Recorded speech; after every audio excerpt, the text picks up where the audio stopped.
ยจะคิดและบ่นึกเลยว่าจะมาพบกันรู้สึกดีๆและเข้าใจกันมันก็เลยฮักกัน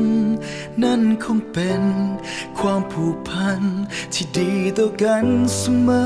มาและนี่คงเป็นความห่วงใยและเข้าใจกันทุกสิ่งที่นางให้มาจะเก็บรักษาเอาไว้ข้างในจงเชื่อใจในคำสัญญาว่าจะหักเพียงนางหักนางตลอดไปสุดหัวใจของอายมีแต่นา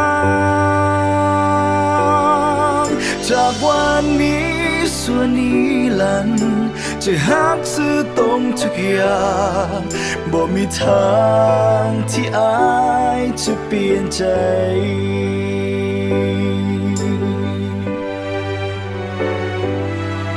และจะหาจะมั่นคงซื่อสัตย์ต่อนางอุปสรรคสิ่งต่างๆก็จะผ่านพ้นไปจะไปยืนอยู่เคียงข้างนางทั้งตัวและใจ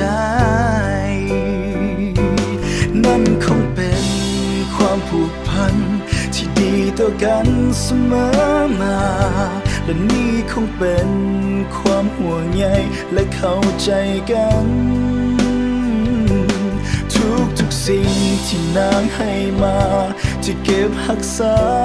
เอาไว้ข้างในจงเชื่อใจในคำสัญญาว่าจะหาเพียงนางหักนางตลอดไป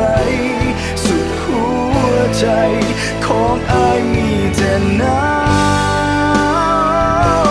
งจากวันนี้ส่วนนี้ลัน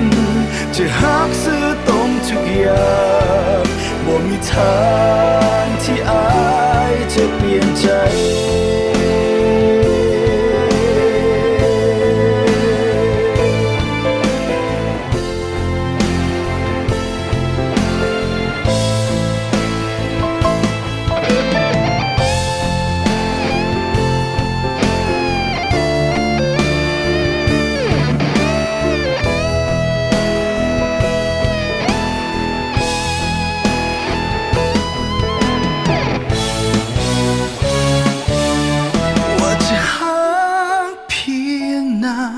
หักนางตลอดไป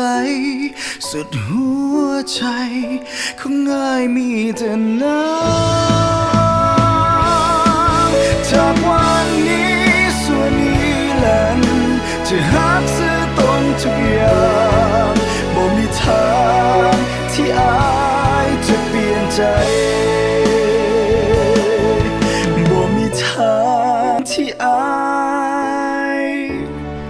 จะมอง